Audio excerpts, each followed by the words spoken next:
Shalom, selamat datang di program Baca Alkitab Setiap Hari oleh GBI Jelambar Timur bersama saya Willis. Hari ini saya akan membacakan kitab 1 Korintus pasal 15. 1 Korintus pasal 15. Kebangkitan Kristus. Dan sekarang saudara-saudara, aku mau mengingatkan kamu kepada Injil yang aku beritakan kepadamu dan yang kamu terima, dan yang di dalamnya kamu teguh berdiri. Oleh Injil itu kamu diselamatkan, asal kamu teguh berpegang padanya, seperti yang telah kuberitakan kepadamu, kecuali kalau kamu telah sia-sia saja menjadi percaya.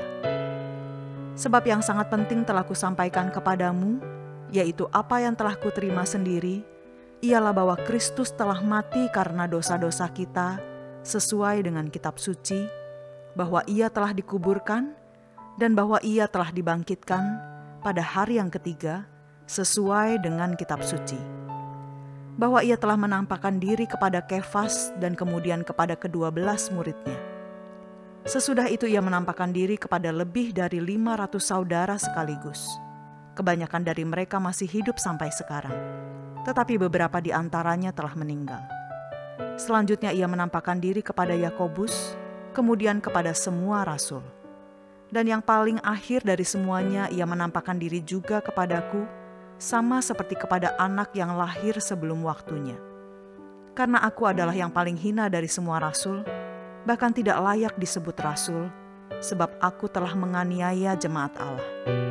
Tetapi karena kasih karunia Allah, aku adalah sebagaimana aku ada sekarang, dan kasih karunia yang dianugerahkannya kepadaku tidak sia-sia. Sebaliknya aku telah bekerja lebih keras daripada mereka semua, tetapi bukannya aku, melainkan kasih karunia Allah yang menyertai aku. Sebab itu, baik aku maupun mereka, demikianlah kami mengajar, dan demikianlah kamu menjadi percaya. Kebangkitan kita. Jadi bila mana kami beritakan bahwa Kristus dibangkitkan dari antara orang mati, bagaimana mungkin ada di antara kamu yang mengatakan bahwa tidak ada kebangkitan orang mati? Kalau tidak ada kebangkitan orang mati, maka Kristus juga tidak dibangkitkan. Tetapi andai kata Kristus tidak dibangkitkan, maka sia-sialah pemberitaan kami dan sia-sialah juga kepercayaan kamu. Lebih daripada itu kami ternyata berdusta terhadap Allah, karena tentang Dia kami katakan bahwa Ia telah membangkitkan Kristus, padahal Ia tidak membangkitkannya. Kalau andai kata benar bahwa orang mati tidak dibangkitkan. Sebab jika benar orang mati tidak dibangkitkan, maka Kristus juga tidak dibangkitkan. Dan jika Kristus tidak dibangkitkan, maka sia-sialah kepercayaan kamu, dan kamu masih hidup dalam dosamu. Demikianlah binasa juga orang-orang yang mati dalam Kristus. Jikalau kita hanya dalam hidup ini saja menaruh pengharapan pada Kristus, maka kita adalah orang-orang yang paling malang dari segala manusia. Tetapi yang benar ialah bahwa Kristus telah dibangkitkan dari antara orang mati sebagai yang sulung dari orang-orang yang telah meninggal. Sebab sama seperti maut datang karena satu orang manusia, demikian juga kebangkitan orang mati datang karena satu orang manusia. Karena sama seperti semua orang mati dalam persekutuan dengan Adam, demikian pula semua orang akan dihidupkan kembali dalam persekutuan dengan Kristus. Tetapi tiap-tiap orang menurut urutannya, Kristus sebagai buah sulung, sesudah itu mereka yang menjadi miliknya pada waktu kedatangannya. Kemudian tiba kesudahannya, yaitu bila mana Ia menyerahkan kerajaan kepada Allah Bapa, sesudah Ia membinasakan segala pemerintahan, kekuasaan, dan kekuatan.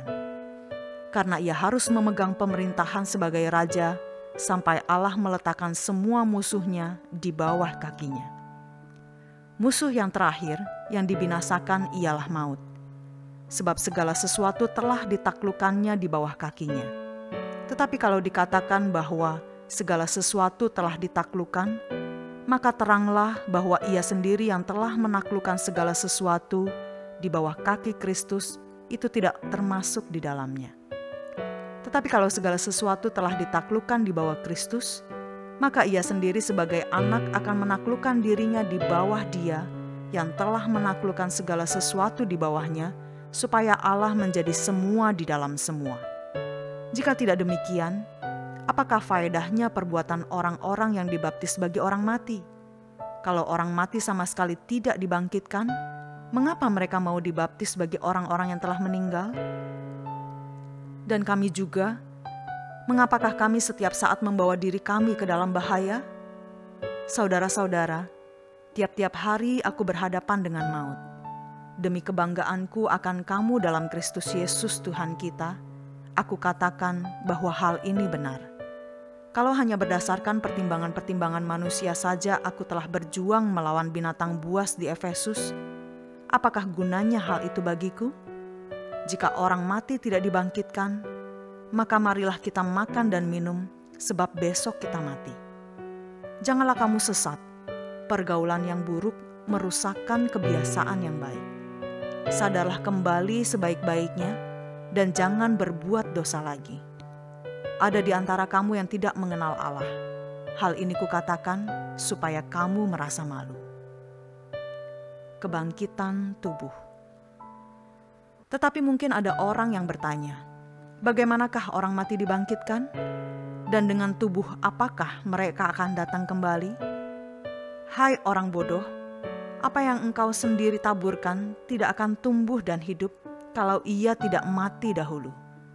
Dan yang kau taburkan bukanlah tubuh tanaman yang akan tumbuh, tetapi biji yang tidak berkulit, umpamanya biji gandum atau biji lain. Tetapi Allah memberikan kepadanya suatu tubuh, seperti yang dikehendakinya. Ia memberikan kepada tiap-tiap biji tubuhnya sendiri. Bukan semua daging sama. Daging manusia lain daripada daging binatang, lain daripada daging burung, lain daripada daging ikan. Ada tubuh sorgawi dan ada tubuh duniawi. Tetapi kemuliaan tubuh sorgawi lain daripada kemuliaan tubuh duniawi. Kemuliaan matahari lain daripada kemuliaan bulan, dan kemuliaan bulan lain daripada kemuliaan bintang-bintang. Dan kemuliaan bintang yang satu berbeda dengan kemuliaan bintang yang lain. Demikianlah pula halnya dengan kebangkitan orang mati. Ditaburkan dalam kebinasaan, dibangkitkan dalam ketidakbinasaan. Ditaburkan dalam kehinaan, dibangkitkan dalam kemuliaan. Ditaburkan dalam kelemahan, dibangkitkan dalam kekuatan. Yang ditaburkan adalah tubuh alamiah, yang dibangkitkan adalah tubuh rohaniah. Jika ada tubuh alamiah, maka ada pula tubuh rohaniah.